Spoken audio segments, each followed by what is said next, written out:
E o Gasparian queria um jornal contra a ditadura.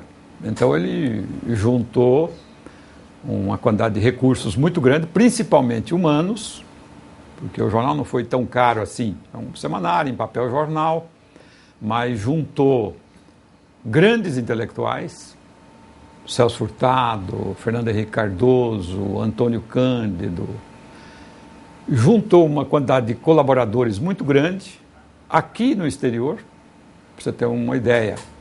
O nosso correspondente em Nova York era o Paulo Francis, né? Nós tínhamos correspondente, além disso, em Londres, que era o Bernardo Kucinski, tínhamos correspondentes em Paris e tínhamos correspondentes também em Washington, que era o Roberto Garcia, tinha sido o correspondente da Veja. Eu peguei o jornal e saí com ele assim para... O primeiro popular que passou, eu digo, escuta, o que você acha desse jornal? Ele olhou o jornal e viu e disse, esse jornal deve ser bom, porque tem o Paulo Francis. Porque era assim, era um jornal de gente famosa.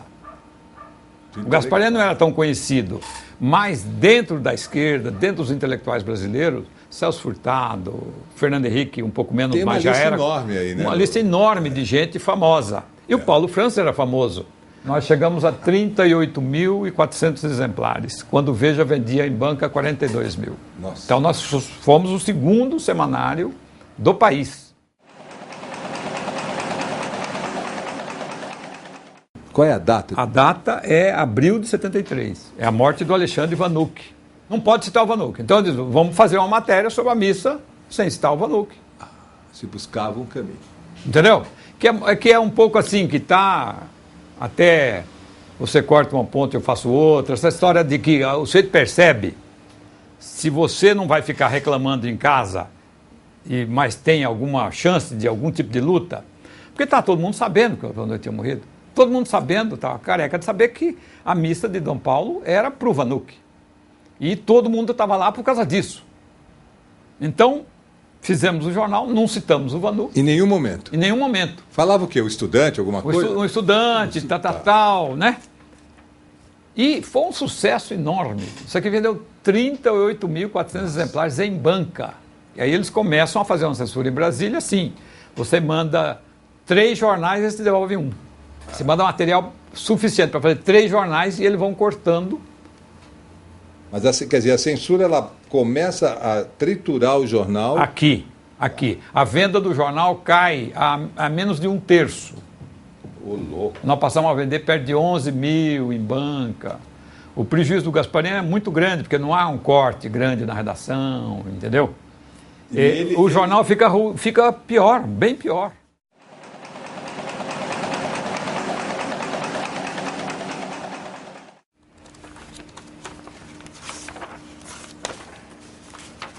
Essa matéria é muito importante na história do jornal, né? Essa porque, do Geisel. Da história também já das discussões políticas que começaram a ser feitas dentro da oposição a respeito do futuro do país e para explicar um pouco também a nossa posição, a posição do Gasparian. Você começa então a dizer que começam discussões mais profundas dentro do jornal, mais aprofundadas, Isso. E começam a ter alguns embates entre a redação e o Fernando Gasparian, algo assim. Digamos assim,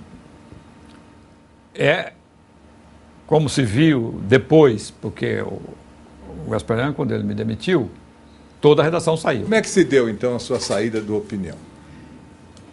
Eu acho que o Gasparian foi essas divergências foram se ampliando, né?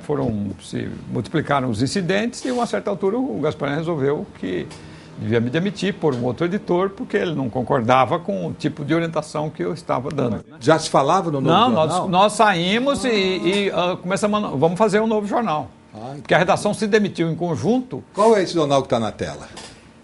Esse é o logotipo do movimento e o folheto de propaganda do novo jornal.